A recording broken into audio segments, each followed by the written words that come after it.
Assalamualaikum warahmatullahi wabarakatuh.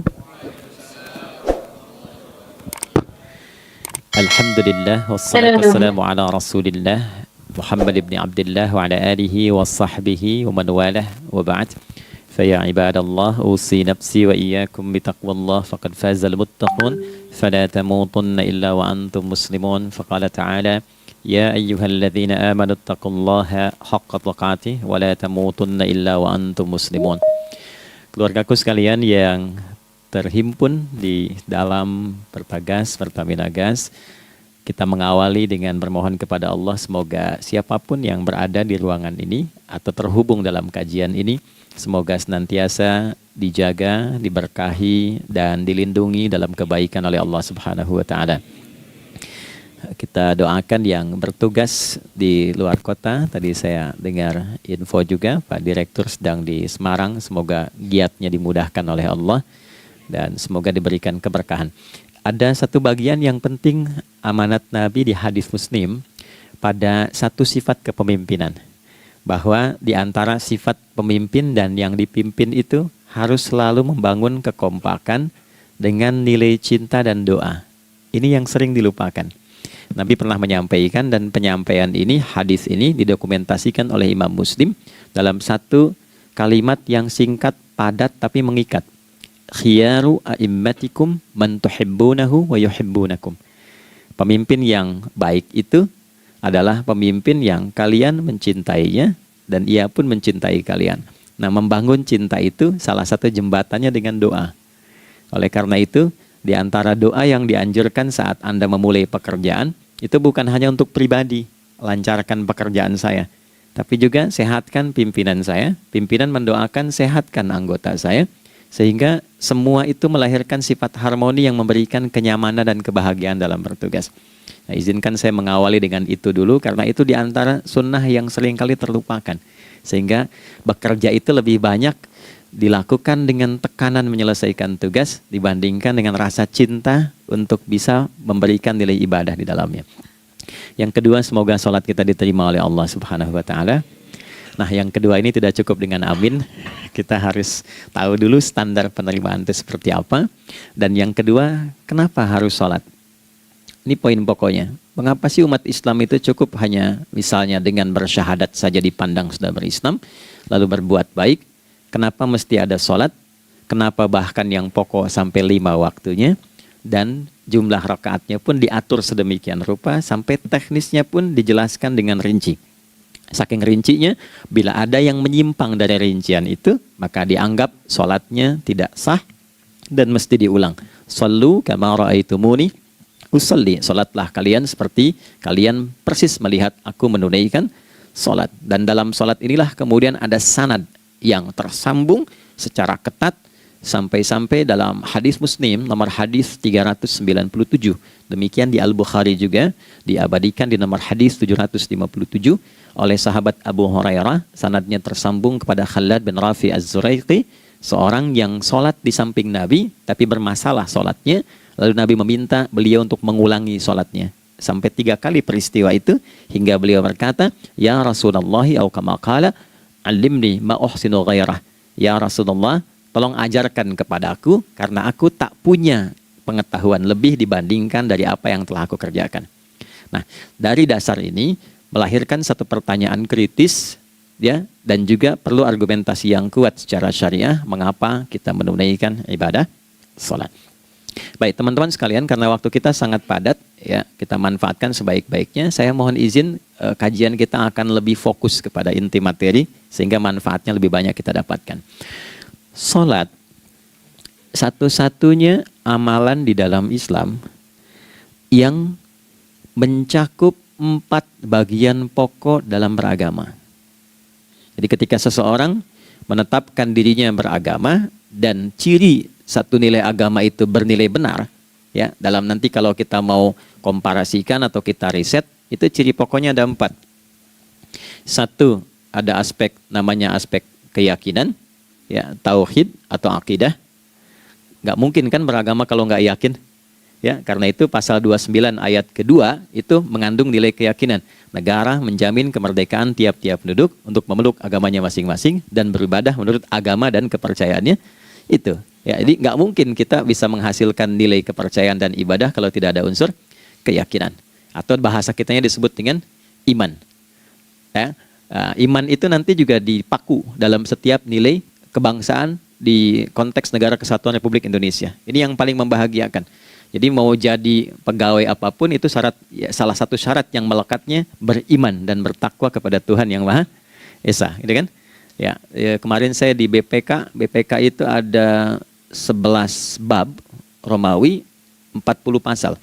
Ya, di bab yang keempat pasal 13 tentang pemberhentian dan pengangkatan itu ada 11 poin A sampai K. Di poin B yang keduanya syarat menjadi bagian dari anggota BPK itu beriman dan bertakwa kepada Tuhan Yang Maha Esa. Baik, di Undang-Undang Pendidikan Sisdiknas nomor 20 tahun 2003 itu kalau kita baca dari poin menimbang ada 4, di poin B-nya saja sudah ada iman. Ya, Undang-Undang Dasar 1945 mengamanatkan pemerintah mengusahakan satu sistem pendidikan ya nasional yang meningkatkan keimanan dan ketakwaan pada Tuhan Yang Maha Esa serta akhlak mulia, baru mencerdaskan kehidupan bangsa. Ya, secara singkat, satu, agama dianggap benar kalau ada doktrin keimanan, ada akidah, ada tauhidnya. Yang kedua, ada ibadahnya. Ya, sebagai pembuktian kita beriman, buktinya apa? Ya kan? Saya beriman kepada Tuhan, kita tetapkan, misalnya Allah. Apa pembuktian keberimanan kita kepada Allah? Ya, kan pembuktiannya itu mesti diwujudkan dalam bentuk sikap. Sikap itulah yang disebut dengan ibadah. Nah, konsepsi ini ada di Quran surah ke-20 Thaha di ayat ke-14. Innani anallahu la ilaha illa ana fa'budini. Ya, sungguh aku tegaskan bahwa akulah Allah, satu-satunya Tuhan yang layak dipertuhankan dan disembah. Ketika Anda mempertuhankan aku, fa'budni, maka buktikan kebertuhananmu kepadaku dengan menyembahku. Karena itu namanya Allah punya dua arti. Satu yang dipertuhankan, kan? Ilahun wahid. Yang kedua yang disembah. Ya, jadi yang dipertuhankan dan disembah. Oke. 3. Yang ketiga harus punya unsur praktikal atau implementatif dalam interaksi kehidupan. Ya, jadi bukan cuma nyembah Tuhan, bimbingan kehidupannya apa? Implementasi dari ibadah itu. Ya, ciri umat beragama itu kan bukan hanya sekedar saya yakin, beriman, saya ibadah. Terus bukti ibadah itu dibawa dalam berinteraksi hariannya seperti apa wujudnya. Ya, makanya ketika dulu orang itu jujur, orang itu bangga dengan kejujurannya bukan sebagai orang jujur, tapi sebagai muslim. Jadi ketika ditanya, kenapa Anda jujur? Karena saya muslim.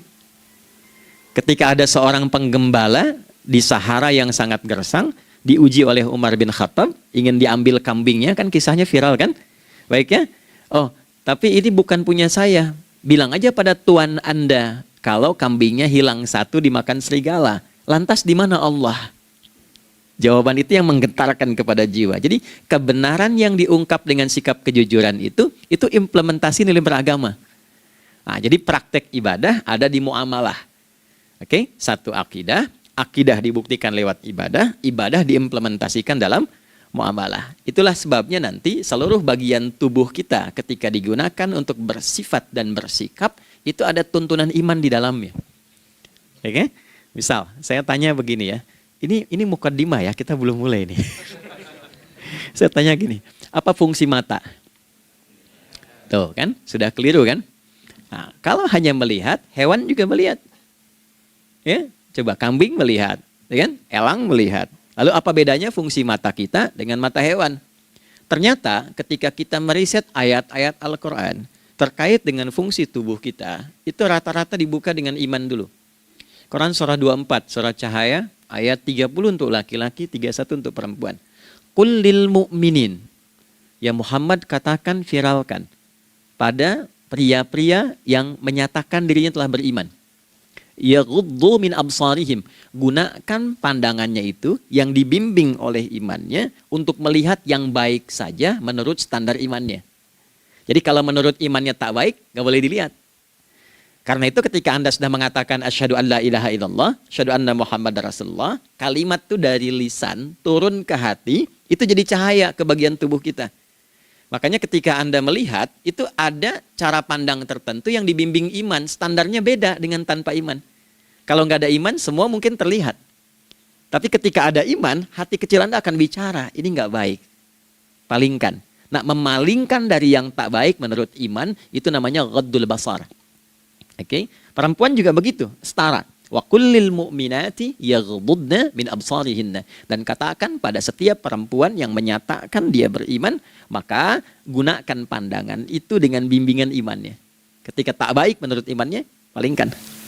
Ya, Anda lihat kajian di YouTube, terus ada iklan kan? Nah, terus menurut standar iman nggak bagus, itu otomatis akan nggak suka itu. Ya, pasti dipalingkan. Ya. Anda kalau naik pesawat tuh ya, tugas keluar tuh, pertagas tugas keluar. Kalau pramugari lagi demo tuh yang dilihat pramugarinya apa demonya tuh. Nah, iman itu akan bekerja di situ tuh. Ya, palingkan tuh. Nah, sama dari mata turun ke, jangan langsung ke hati aja, ke lisan dulu kan. Ya, ke mulut kan. Itu mulut tuh ketika digunakan fungsinya, imannya disebut dulu.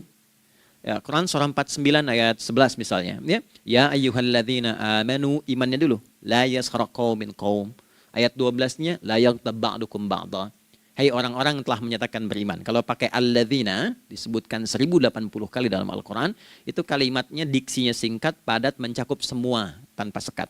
Oke, jadi kalau laki-laki, perempuan, tua, muda, besar, kecil, beda strata, duniawi, itu semua tercakup di dalamnya. Hei semua yang telah menyatakan beriman, gunakan imanmu untuk membimbing lisanmu bertutur. Kalau masih merasa punya iman, jangan gunakan lisan untuk mencela, merendahkan orang. Untuk bergibah, membuat hoax. Didetilkan oleh Nabi kalimatnya jelas. Man kana yu'minu billahi wal yaumil akhir falyakul khaira aw liyasmut. Siapapun. Nah, dari alladzina ketika dirinci pakai man. Ya, man itu bentuk tunggal, ya, personal, tapi maknanya general. Jadi kalau Anda, saya, kita baca ayat atau hadis ada man, posisikan Nabi sedang bicara ke kita. Ya, hei Adi Hidayat, posisikan Nabi bilang gitu tuh. Kalau engkau merasa beriman sama Allah dan yakin dihisab di hari kiamat, jaga lisanmu. Katakan yang baik dengan bimbingan imanmu, tak mampu engkau diam. Jadi cukuplah suami istri itu menggunakan satu hadis ini, pasti sakinah itu muncul dalam kehidupan rumah tangganya. Ya, itulah sebabnya kenapa sakinah didahulukan dibanding mawaddah. Hati-hati ya, Mbak, walaupun namanya sakinah nggak ada ini nggak akan datang tuh ketenangan tuh. Ya, ada yang tahu nggak rahasianya? Kenapa sakinah duluan dibanding mawaddah? Ya, 5 juta. Ya, waktu habis karena padat sekali. Maddah jamaknya mawaddah, rasa kasih yang tumbuh dari pemberian materi. Jadi kalau rumah tangga itu ingin cenderung pada kebahagiaan, boleh berbagi dengan materi.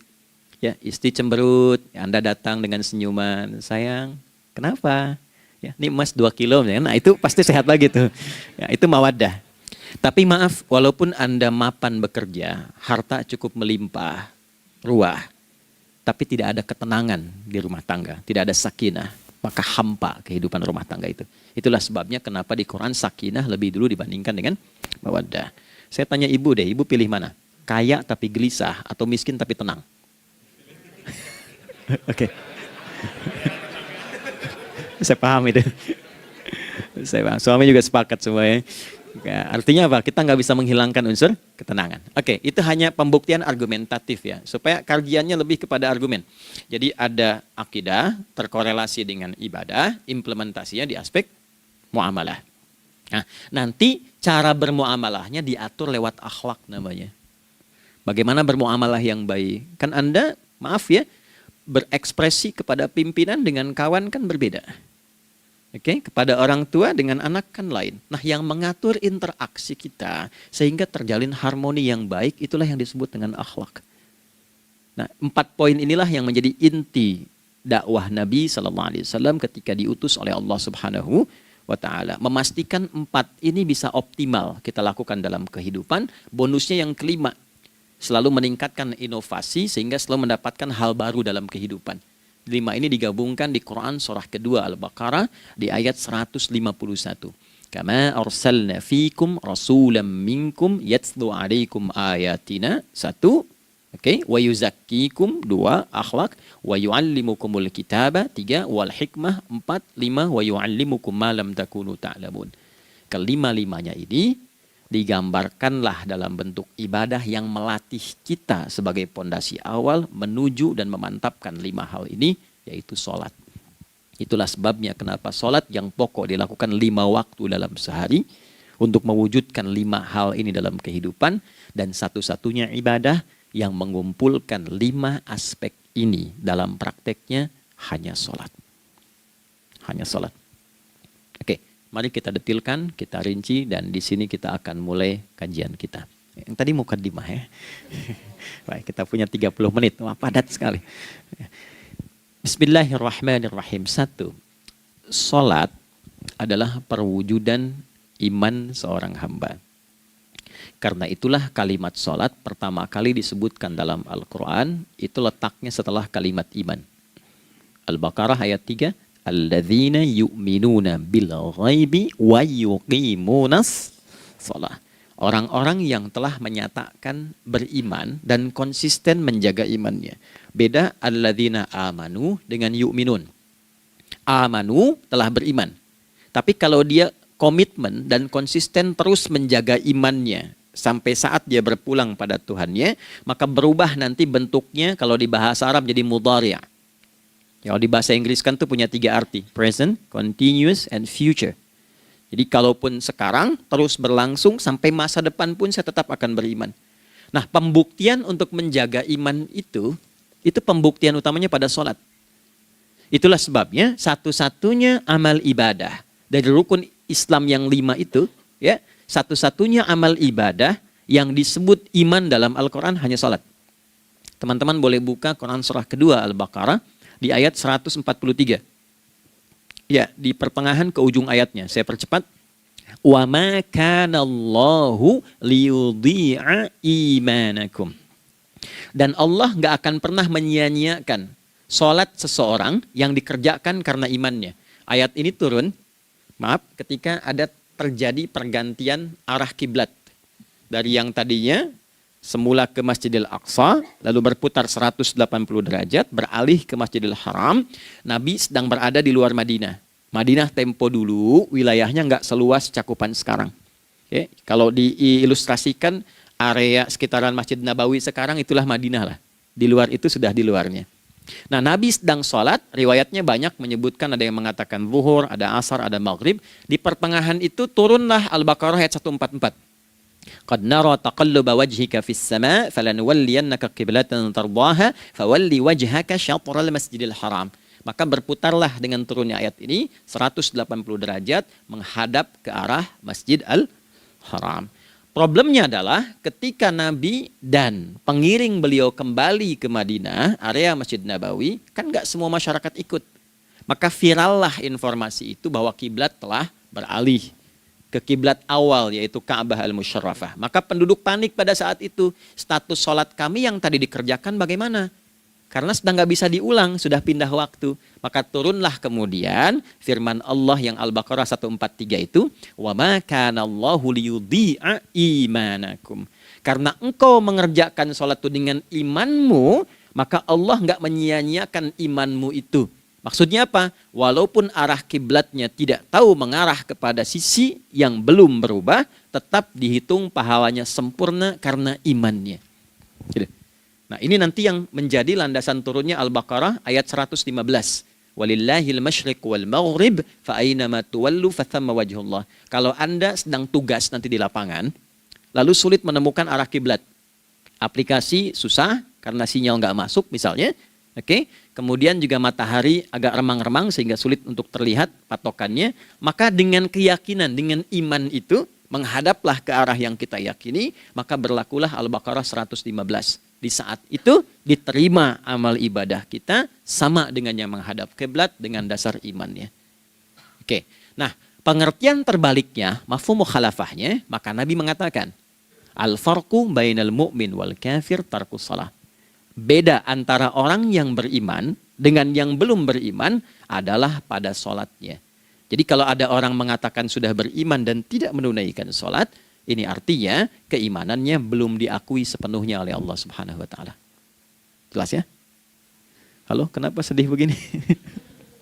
Maaf, saya terlalu cepat nggak? Enggak ya, baik. Jadi dalam poin ini penting pembedanya di sholat. Itulah sebabnya kenapa dari kecil kan, usia sekian, dari mulai 3 ke arah 7 tahun contohkan. Ya, orang tuanya sholat bentangkan sejadah. Kalau bisa kalau anak sudah mulai suka tuh kasih model sejadah yang anak-anak sukai bentuknya. Ya, dulu ada anak saya senang model mobilan, saya tidak sebutkan supaya tidak endorse gitu ya. Dikasih sejadah dengan pola itu, dia senang tuh ikutin. Kita nggak minta sholat, dia datang sendiri. Ya, nanti setelah mulai 7 tahun kan baru diajarkan dengan baik, diajak ke masjid kalau yang laki-laki. Demikian seterusnya. Ya, mengapa dari awal dituntun seperti itu? Untuk memberikan sebuah penguat bahwa penjagaan iman dimulai dari sejak dini. Ya, tapi di Indonesia saya perhatikan kelasnya sudah advance. Ya, TK sudah manasik gitu. Okay. Itu satu ya. Karena nanti kalau Nabi bilang begitu artinya akan terjadi orang mengatakan beriman tapi tidak sholat. Ya, makanya keras dari awal Nabi katakan bahwa pembeda antara orang yang beriman dengan yang baru klaim beriman itu pada sholatnya. Ya, pada sholatnya. Mengerjakan sholat maka sah status imannya, tidak menunaikan sholat maka bermasalah imannya. Itu poin yang pertama. Yang kedua teman-teman sekalian, ibadah. Kita lanjut ya. Sholat adalah bagian pokok terpenting dari ibadah. Nah, di sini kita akan mulai membuka sedikit rahasia terkait dengan aspek ibadah ini. Teman-teman sekalian, ternyata sholat ini ketika oleh Allah diturunkan dalam Al-Quran, dalam konteks penunaian ibadah, bukan berarti hanya mengkoneksikan atau mengkorelasikan hubungannya dengan iman saja, bukan. Karena saya beriman, saya buktikan ibadah nyembah Allah lewat sholat. Dalilnya Quran surah ke-20 ayat 14. Innani anallah la ilaha illa ana. Aku tegaskan akulah Allah, nggak ada Tuhan yang layak dipertuhankan dan disembah kecuali saya. Fa'budni, kalau Anda telah menyatakan beriman padaku, buktikan keberimananmu dengan menyembah saya dalam ibadah. Bentuknya bagaimana ya Allah? Teruskan ayatnya. Wa aqimis sholata. Tunaikan sholat sebagai bukti ibadah. Itu li dzikri, sebagai zikir kepadaku. Jadi korelasi antara ibadah dengan iman, sudah kita sebutkan dalilnya. Sekarang ibadahnya tersendiri ketika ditunaikan, apa manfaat dari ibadah itu? Mengapa mesti ada 5 waktu? Dan apa turunan manfaatnya dalam kehidupan kita? Kalau kita mengerjakan itu, dampaknya kepada kehidupan kita apa? Nah, inilah indahnya di dalam Islam, dijelaskan dalilnya, diberikan contohnya, diberikan alasannya, dan yang paling indah, diberikan penjelasan dengan detail tentang manfaat-manfaatnya. Ini tidak ditemukan di dalam konsep keyakinan manapun. Kalau teman-teman boleh mau riset silahkan. Ada nggak satu keyakinan agama tertentu yang dari ibadahnya itu diatur? Cara memulainya, bacaannya, detailnya, manfaatnya, waktunya, sampai dengan hasilnya, sampai kiamatnya. Ini menunjukkan bukan karya manusia. Bukan karya manusia. Kalau karya manusia setiap orang bisa buat itu.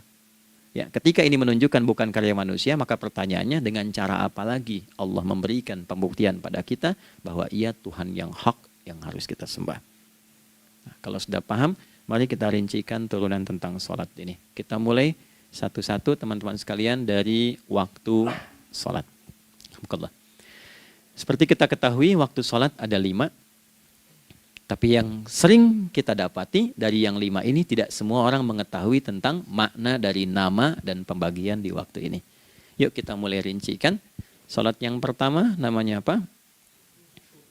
Gak usah khawatir, menang gak dapat hadiah kalau benar. Salah juga keterlaluan. Oke, 1 subuh. Dia satu-satunya nama sholat yang punya 2 nama ya. Subuh dan fajar. Oke, Pak Fajar, Pak waktu sholat. 2, zuhur. 3, asar. 4, maghrib. 5, isya. Oke, rumus hitungannya 24, 4, 3, 4. Ya. Rumus bilangannya 24, 4, 3, 4. Kalau mau tanya nomor koneksi dengan Allah, 24, 4, 3, 4, 2 subuh, 4 zuhur, 4 asar, 3 maghrib, 4 isya. Oke, pertanyaannya, apa artinya nama itu? Selama ini jangan-jangan kita hanya tahu namanya, tapi tidak memahami maknanya. Itu poinnya. Oke, sekarang mari kita mulai. Izin saya tidak punya kemampuan untuk menuliskan, ya, karena memang saat ini terbatas, tapi kalau diperkenankan bisa kita coba uraikan sedikit. Baik. Ya, bismillah, jazakallah khair. Mohon fokus baik-baik karena waktunya tinggal 21 menit lagi. Izin saya pastikan dulu ya supaya terlihat dengan baik. Ibu kelihatan di sana? Bagus. Saya kira tuh hanya di Sumbawa Barat. Ternyata di Pertagas pun perempuan-perempuannya imannya luar biasa. Maksudnya belum saya tulis sudah kelihatan. Imannya luar biasa. Oke, kita mulai dari yang pertama ya. 5 waktu sholat. Kita mulai dari 1 dulu. Subuh, teman-teman saya turunkan dulu ya. Izinkan saya tulis pakai bahasa Arab dulu supaya gampang. 1, dia punya 2 nama, di angka Arab ya. Kalau yang gini angka Hindi. Anda yang di admin di komputer pasti tahu.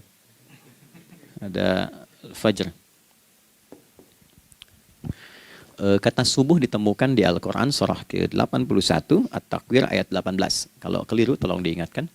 Was-subhi idza tanaffas. Quran surah 81 ayat 18.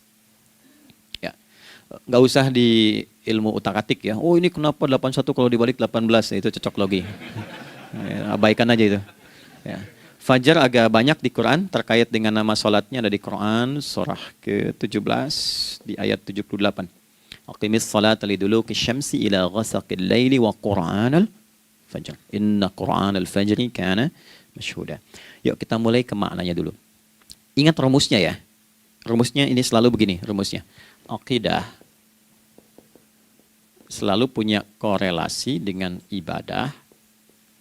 Ibadah selalu punya korelasi dengan muamalah, interaksi harian kita. Muamalah hiasannya adalah akhlak. Barulah kemudian di sini muncul inovasi dalam kehidupan, hal yang baru. Hidup ya, yang mengacu pada 2 kebahagiaan yaitu dunia dan akhirat. Ya, konsepsi ini nanti ditemukan di Quran surah ke-2 Al-Baqarah ayat 201 dan menjadi doa paling favorit umat Islam Indonesia saat ini. Rabbana atina fid dunya fil akhirati. Oke, ya cukup. Subuh. Ini rumus dasarnya. Dari akidah, kita beriman, pembuktian imannya lewat ibadah sholat. Apa hubungan sholat dengan aktivitas harian kita? Subuh asalnya terkorelasi dengan kata asbah. Oke? Asbah itu asalnya sesuatu yang sudah siap dengan rencana yang matang. Baik, orang Arab tuh kalau bertanya begini, kaifa asbahta ya akhi? Kaifa asbahti ya ukhti? Bagaimana kabarmu di pagi ini?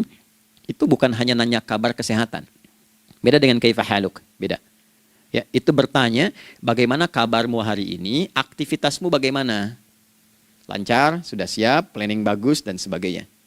Ya, itulah sebabnya ketika Allah bersumpah dengan awal waktu, penandanya adalah planning kegiatan.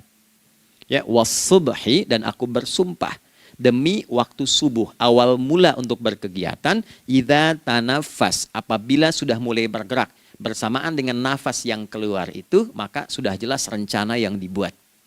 Ya, jangankan kita, semua alam itu, semesta itu seluruhnya bukan hanya bertasbih, tapi beraktivitas dalam tasbihnya. Di waktu subuh, matahari sudah mulai bersinar kan? Ya, dan sinarnya mengambil manfaat loh, mengandung nilai manfaat, memecah keheningan malam dan menghilangkan kegelapannya. Gelap mulai hilang, datang kemudian sinar yang memberikan kita bimbingan untuk beraktivitas. Tumbuhan dimulai waktu itu sudah mengeluarkan oksigen, menyerap karbon dioksida. Saya waktu di Utrecht, di Delft di Belanda, ya, saya coba ingin membuktikan. Kan adzan nggak terdengar keluar ya. Jadi sebelum waktu subuh itu saya keluar, kebetulan flatnya waktu itu dekat area hutan yang agak rimbun, enak gitu, udaranya bagus. Itu sebelum subuh terasa karbon dioksida. Walaupun cuma beda hampir 1 menit. Tapi begitu masuk waktu subuh, keluar kesegaran yang luar biasa. Oksigen yang keluar. Ya, ini kan nggak mungkin kalau kuasa Allah tuh nggak mungkin terjadi seperti ini kalau bukan kuasa Allah Subhanahu Wa Taala. Tapi poinnya adalah yang bicara begini Quran.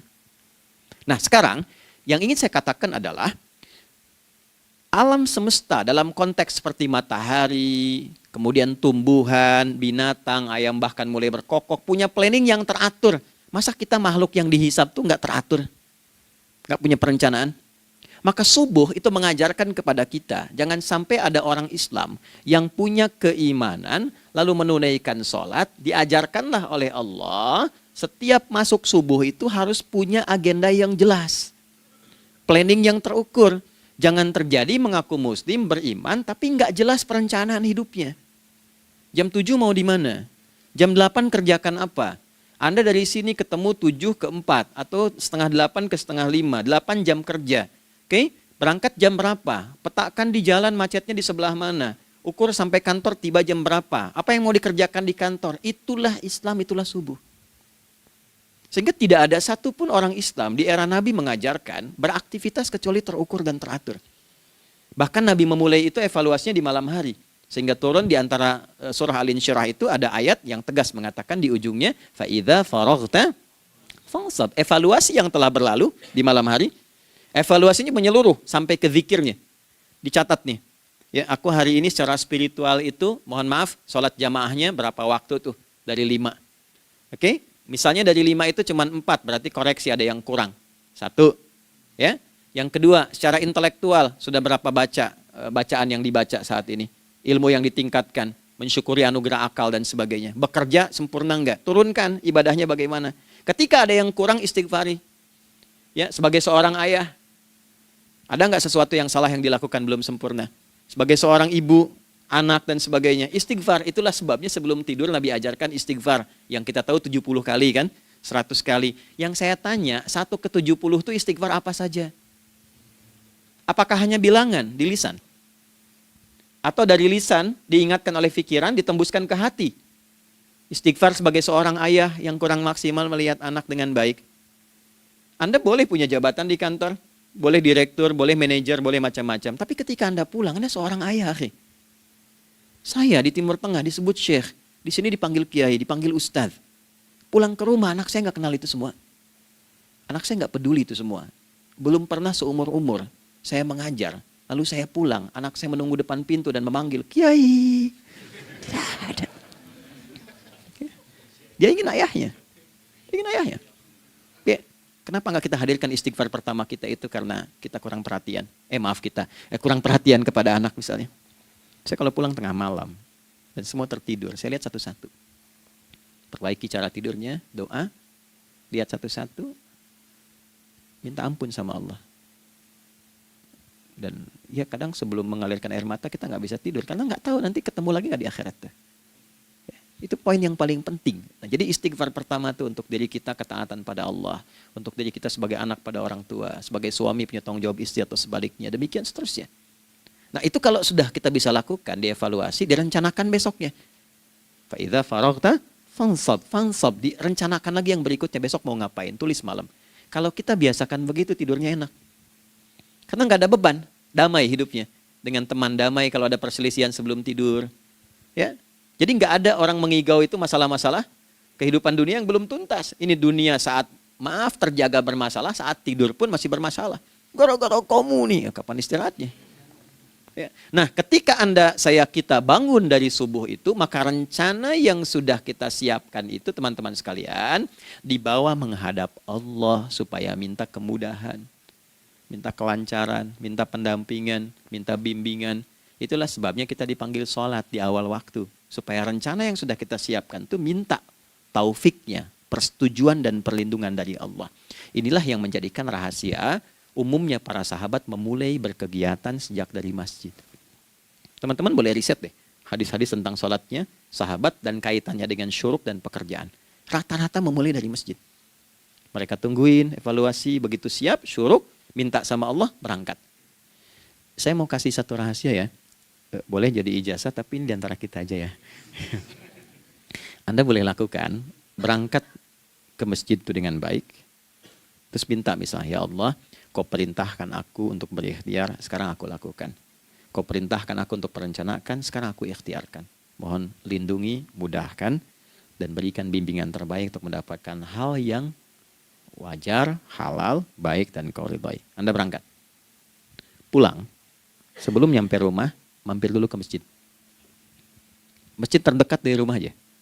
Sholat 2 rakaat, situ. Ya, sholatnya bisa sholat wudhu, tahiyatul masjid, dan sebagainya. Setelah itu pulang. Doa dulu habis sholat. Ya Allah, aku telah berikhtiar seperti apa yang telah Engkau perintahkan. Sekarang aku memohon rizki darimu seperti apa yang telah Engkau janjikan. Kalau dengan semua ikhtiar ini belum cukup menurunkan rizki darimu, maka mohon tunjukkan padaku saat ini dengan cara apa lagi aku mesti berikhtiar. Oke? Silahkan Anda pulang dengan suasana itu ke rumah. Dan lihat apa yang terjadi. Rasakan bedanya, bedakan rasanya, dan pasti terasa bedanya. Gak ada kesan yang lain pada jiwa. Jadi yang dibawa ke rumah itu bukan aura kantor. Bukan aura jalan yang macet. Tapi ada ketenangan, kenyamanan, dan kenikmatan. Kalau teman-teman mau pakai sunnah sahabat ini dalam dunia pekerjaan dan Anda lakukan, coba sehari ini saja, rasanya pasti beda. Ya, ini bagian pertama. Nah, ketika kita ingin datang menghadap Allah dan mulai membawa rencana kita, kan perlu isyaratnya kan, kapan dimulai? Gak bisa tiba-tiba saya bangun jam 3 langsung sholat subuh, kan tidak begitu. Ya kan? Mesti ada satu sinyal dulu, yang dari sinyal itu ada feedback pada diri kita untuk merespon, gitu kan? Nah, pancaran respon atas sesuatu yang memancar akibat satu hal yang terjadi, kalau di gaya itu kan kalau ada gaya gerak, gaya dorong kan? Ya, kalau nggak salah F1 sama dengan F2 kan? Nah, gaya gerak sama dengan gaya dorong. Geraknya dikit, bunyinya kecil kan? Kencang bunyinya, kencang. Terus ada F berbanding lurus dengan P, hukum Pascalnya. Gaya berbanding lurus dengan tekanan, kan? Semakin banyak gaya, semakin tertekan. Nah, respon yang muncul ketika ada satu misalnya gaya, tapi responnya sifatnya materi sifatnya. Ya, misal kalau Anda mau mengebor air, kan? Kemudian keluar terpancar tuh dari bawah itu keluar misalnya air. Nah, itu namanya infajar. Infajar. Dalilnya Quran surah kedua ayat 60. Wa idzistasqa Musa liqaumihi faqulna idrib bi'asakal hajar fanfajarat min husnata asyrata aina. Nabi Musa kata Allah itu kaummu 12 suku minta mata air. Dan enggak tanggung, setiap sukunya minta satu, katanya supaya enggak rebutan. Maka Allah firmankan, pukulkan tongkatmu yang kayu. Lihat diksinya detil sekali. Pukulkan tongkatmu yang kayu ke batu itu, maka batu itu akan terbelah dan mengeluarkan pancaran 12 mata air. Ya, tongkat kayu dipukulkan ke batu, batunya yang hancur. Karena Musa seorang nabi, gitu kan? Anda punya tongkat emas, pukulkan ke batu, maka keluar 12 air mata. Gitu kan? Nah ini, infajar. Kalau respon yang keluar itu respon buruk. Misal, dalam nafsu, kan suka ada trigger ya, yang memancing respon, terus nafsu keluar kan? Ya, apa saja itu? Lihat gambar yang nggak bagus, nafsu keluar, gitu kan? Lihat sendal bagus, nafsu keluar, macam-macam ya. Nah itu fujur namanya. Fujur. Hurufnya masih sama, cuma bentuknya berbeda. Fa, jimnya masih ada waw, ada ra-nya. Fujur. Quran surah 91 di ayat 7-10. Wa nafsi wa ma sawwaha fa'alhamaha fujuraha wa taqwaha. Fujur tembus ke nafas, nafas memerintahkan yang buruk disebut su. Nafas ketemu su jadi nafsu. Makanya nama lain fujur itu nafsu. Dalilnya Quran surah 12 ayat 53. Wa ma ubarri'u nafsi innan nafsa la'ammaratun bisu. Ya, la'ammaratun bisu'i illa ma rahima rabbi. Oke, nafas ketemu su. Teruskan. Tapi kalau pancarannya pada sifat yang baik. Oke? Membelah sesuatu yang gelap menjadi baik, terbuka, memancarkan respon panggilan yang baik, maka berubah katanya menjadi fajar. Oke? Matahari diperintahkan oleh Allah, diperintahkan membelah kegelapan malam. Keluarlah sinar pertamanya, disebutlah fajar. Kenapa? Karena ada respon kebaikan keluar darinya. Baik, perhatikan baik-baik, Quran surah kedua, ayat 187. Wa kulu washrabu hatta yatabayyana lakumul khaytul abyadu minal khaytil aswadi minal fajar. Itu untuk matahari. Kita lagi tidur enak-enak, sudah nyiapin rencana malam-malam. Tiba-tiba ada panggilan. Allahu Akbar, Allahu Akbar. Itulah tandanya hati kita mengkonfirmasi iman kita dalam diri kita. Cepat, sudah adzan. Pernah begitu? Nah, konfirmasi itulah dalam bahasa lain yang disebut dengan fajar namanya. Datang. Jadi waktunya matahari membelah disebut dengan fajar, konfirmasinya pun disebut dengan apa? fajar. Ya, jadi bersamaan waktunya dengan dua hal itu, datanglah panggilan. Itu yang dimaksud Quran, hubungan iman dengan konfirmasinya sampai ke sholatnya ada di Quran surah 8 ayat 2. Innamal mu'minuna, iman. Alladzina idza dzukirallahu adzan. Wajilat qulubuhum, iman. Jadi begitu ciri iman itu ada dalam jiwa, dipanggil lewat adzan, kan? Allahu Akbar, langsung merespon, ya Allah sudah adzan. Walaupun setelah adzan ada lagi getaran, baru adzan belum qomat gitu kan. Nah, misal ya. Nah, tapi inilah fajar. Jadi maksudnya rencana Anda ini agak jarang dibahas ya. Mohon maaf, ilmu ini agak jarang. Jadi jangan Anda bilang saya bid'ah, bukan. Ya, bukunya ada, referensinya ada. Cuman karena jarang dikaji, jangan sampai kekurangan pengetahuan menghukumi yang tahu jadi salah gitu. Ini poinnya. Jadi saya kalau bahas satu masalah itu bukunya saya kumpulkan. Tafsir awal sampai akhir yang ada apa, buku-buku tentang sholat apa, baru kita keluarkan. Jadi bagian topik-topik tertentu yang dibahas. Problemnya ketika membahas tentang ibadah cuma dua. Satu tentang bacaan, doanya apa. Yang kedua tentang gerakan, bagaimana mengerjakannya. Yang ketiga jarang dibahas, hikmahnya apa. Padahal rumus dalam ibadah itu dalam fikih tiga-tiga mesti dipakai. Ini Quran surah kedua ayat berapa? Ayat 129. Rabbana wab'ats fihim rasulan minhum yatlu 'alaihim ayatika, ini wa yu'allimuhumul kitaba, ini wal hikmah, ini. Barulah kita mendapatkan sesuatu yang baru. Ya. Ini wa yuzakkikum, dan di 151 Al-Baqarah wa yu'allimukum ma lam takunu ta'lamun. Jadi ini bukan ilmu yang baru, bukan, belum tahu saja. Jadi selama ini yang kita kerjakan jangan sampai terbatas pada ritualnya saja untuk mencukupkan ini. Hubungan ritual dengan ini apa gitu. Ya, jadi subuh ini mengkonfirmasi bahwa ada satu keteraturan dalam kegiatan kita. Ya, alhamdulillah. 2, siang. Oke, setelah subuh, fajar, salat apa? Zuhur. Oke, saya tanya pada Anda, zuhur itu artinya apa? Sudah, cukup katakan wallahu a'lam. Waktunya terbatas ya. Sahabat ditanya nggak tahu wallahu a'lam. Anda sahabat bukan, tabi'in bukan. Zuhur. Waktu tinggal 4 menit lagi. Oke, teman-teman, kalau kita jeli, ini kan sholat dikerjakan di siang hari kan? Siang itu bahasa Arabnya nahar. Naharun itu siang. Tapi kenapa sholatnya zuhur? Kok nggak sholat nahar gitu? Ya, lohor, ya, ini paksain tuh. Zuhur, lohor. Ya. Terus sore, biar nyambung cepat. Sore bahasa Arabnya kan masa. Masa al-khair, selamat sore. Kenapa kau sholatnya asar? Kok sholatnya namanya asar? Oke? Maghrib, Isya. Isya kan malam kan? Kenapa nggak lail? Lail itu kan malam. Kalau ada yang istimewa di malamnya, itu lailah namanya. Makanya ketika turun Al-Quran disebut Lailatul Qadar. Karena malamnya istimewa. Beda, lail dengan lailah itu beda. Lail itu waktu malam, lailah ada yang istimewa di malam itu. Ya, jamaknya lail, layali, lela, lili, lala, itu malam. Ibu lili, ibu malam-malam. Ya. Zuhur artinya jelas, terang. Ada idhar, dibaca dengan jelas, terang. Gak boleh dengung. Man amana. Itu kan? Ya. Min husni, harus jelas. Ya. Ada a, jelas. Zuhur kenapa disebut zuhur? Untuk evaluasi kegiatan kita dari setengah hari. Sudah jelas belum hasilnya? Ya, Anda punya rencana di sini, evaluasi di siang. Jelas gak hasilnya? Pekerjaan Anda yang sekarang diamanahkan dari pagi jam 7 sampai sekarang, evaluasi dulu. Dicek, jangan cuma ditinggalkan. Oke, saya sedang kerjain, tinggalin dulu sholat. Bukan begitu. Ketika akan sholat, Anda cek dulu. Dari ke siang itu tengah hari, bagaimana hasilnya? Ada yang perlu disempurnakan gak? Ya, ketika ide-idenya mulai mentok, ada yang belum selesai, datang dulu sholat, tenang lagi. Saat tenang itulah dirumuskan kembali pelan-pelan. Kan lumayan dari jam 12 sampai jam 1. Diisi dengan baik, dilihat. Itu baru dunia ini. Kan kita ngejar ini juga.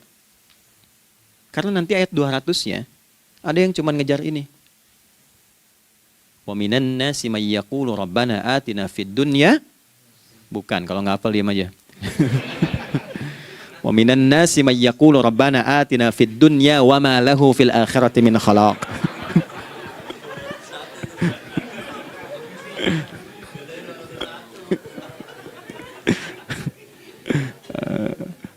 Paham kan? Dan di antara manusia ada yang fokusnya hanya dunia yang dikejar, sehingga nggak kebagian akhiratnya. Padahal dia tahu dia mau pulang. Yang lebih aneh lagi, pengen pulang surganya Firdaus dekat dengan Nabi. Tapi tiap hari yang kerjakan dunia, dunia lagi, berangkat gelap, pulang gelap, terus meninggal gelap juga. Ini kan repot. Nah, maka mesti investasi kan. Anda kalau tugas keluar kan, apalagi keluar negeri kan hukumnya beda. Bekalnya pun tidak sama. Anda tugas ke Amerika, mata uangnya sudah beda, hukumnya sudah beda. Terus pengen pindah ke alam barzah, pengen hukumnya sama dengan dunia, mustahil. Ya, makanya dimensinya beda, keadaannya tidak sama. Baju yang dipakai kan beda. Barang-barangnya nggak sama. Makanya disebut telah meninggal dunia, meninggalkan semua yang melekat pada dunia. Pindah ke alam lain, persiapan menuju titik akhir yang tidak ada ujungnya lagi. Nggak ada pembuka lagi. Jadi sudah ujung begini, nggak ada ruang lagi yang lain. Itu akhirat namanya. Makanya di sini cuma dua pilihannya. Kalau nggak ke surga, nah, itu. Ya. Apa investasi yang ada di sini? Maka siang itu dicek dulu. Pekerjaan jadi ibadah nggak? Tadi niatin ibadah nggak waktu berangkat dari rumah? Kan? Waktu ngetik, waktu ngerjain di kantor, jadi ibadah nggak? Kalau ibadah, Anda nggak mungkin berbuat kriminal. Anda nggak mungkin berbuat maksiat. Nggak mungkin nipu, nggak mungkin nyogok. Nggak mungkin korupsi. Kan lagi ibadah. Nggak mungkin curang. Kan lagi ibadah. Anta budallaha ka'annaka tarah. Anda itu mengerjakan segala hal sebagai ibadah, merasa diawasi Allah. Fa in lam takun tarah fa innahu yarak. Kalaupun Anda merasa nggak melihatnya, Anda yakin Anda dilihat. Itulah kerja pakai iman, maka ini di bawah akidahnya. Jangan ditinggalkan. Nah, inilah yang selama ini kita butuhkan. Ya. Inilah yang melahirkan nilai etik, makanya adanya dalam jiwa. Takwa itu kan dalam jiwa, melahirkan etos. Etos mendorong kepada logos, logos melahirkan patos. Kepantasan dalam bekerja. Jadi Anda sekuat apapun ilmunya, kalau nggak punya etos, itu rusak. Jadi tidak cukup akal sehat. Jiwa yang sehat itu lebih penting. Banyak orang akalnya, saya ingat, akal itu tidak memberikan perintah. Dia hanya merumuskan satu instruksi dalam jiwa supaya mudah dilakukan dan dieksekusi oleh fisik. Jadi akal yang sehat itu seberapa pandai ilmunya, seberapa cepat mengeksekusi perbuatan. Tapi kalau yang dieksekusi itu dari perintah nafsunya, masalah. Habis saja waktunya tuh. Ya. Ini gimana ini? Tolong jawab loh. Nah, teman-teman, karena sudah habis waktu jam 1, kita baru zuhur ini. Nah, yang paling menarik itu gini, yang paling menarik kalau ada orang belum sadar sampai zuhur tentang akibat kehidupan ini, maka muncullah asar. Apa asar itu? Kenapa mesti disebut dengan asar? Dan apa manfaat istimewanya asar kepada jiwa kita? Itu di kesempatan lain kita akan bahas. Teman-teman, waktunya sudah habis. Ya, saya menghargai Anda, kan tidak boleh juga saya ngajarkan tapi mengambil yang sesuatu yang tidak tepat ya. Kita buktikan keimanan kita dengan mengerjakan amanah pekerjaan di tempat ini dengan baik, waktu digunakan dengan baik. Kita saling mendoakan supaya semua kita dijaga oleh Allah Subhanahu wa taala. Maafkan saya, lain kesempatan kita berjumpa kembali untuk melanjutkan apa yang telah kita bahas hari ini. Mari kita berdoa, semoga doa kita diterima oleh Allah Subhanahu wa taala. اللهم تقبل منا إنك أنت السميع العليم وتب علينا إنك أنت التواب الرحيم نحمدك كما علمتنا أن نحمدك ونشكرك شكرا كما علمتنا أن نشكرك أنت المقدم وأنت المؤخر بيدك الخير إنك على كل شيء قدير. Ya Allah, kami memujimu seperti Engkau mengajarkan kami untuk memuji dan bersyukur atas segala nikmat-Mu seperti Engkau bimbing kami untuk mensyukuri segala nikmat-Mu. Allahumma salli wa sallim wa barik ala habibikal karim rasulikal mustafa al-amin sayyidina Muhammadin wa ala alihi wa sahbihi ajma'in. Ya Allah, anugerahkan kami kemampuan untuk terus bersalawat pada Rasulullah, sehingga dengan itu kami mendapatkan kemampuan yang baik untuk meneladani kemuliaan beliau dalam beraktivitas kehidupan. Rabbana la tada' lana fi maqamina hadza dzamban illa ghafartah. Ya Allah, jika ada pendosa hadir di ruangan ini atau terhubung dalam kajian ini, maka jangan biarkan ya Allah ia meninggalkan tempat ini dan kajian ini kecuali Engkau telah ampuni seluruh dosa-dosanya. Wala hamman illa farajtah. Ya Allah, jika ada satu di antara kami yang menghadiri kajian ini membawa kegelisahan, maka mohon tenangkan keadaan hatinya. Wala asiran illa yassartah. Jika ada yang sedang diliputi oleh kesulitan, maka mudahkan, ringankan dan hilangkan seluruh kesulitannya. Wala maridan illa syafaitah. Dan bila ada di antara kami yang diuji dengan penyakit, maka mohon angkat dan sembuhkan penyakitnya. Rabbana atina fid dunya hasanah wa fil akhirati hasanah wa qina adzabannar. Wa sallallahu ala sayyidina Muhammad wa ala alihi wa sahbihi ajma'in. Wa akhiru da'wana subhanakallahumma rabbana wa bihamdika nashhadu an la ilaha illa anta nastaghfiruka wa natubu ilaik. Walhamdulillahi rabbil alamin. Nasrun minallah, fathun qarib. basyiril mu'minin. Terima kasih untuk semuanya. Mohon maaf kami langsung pamit. Assalamualaikum warahmatullahi wabarakatuh.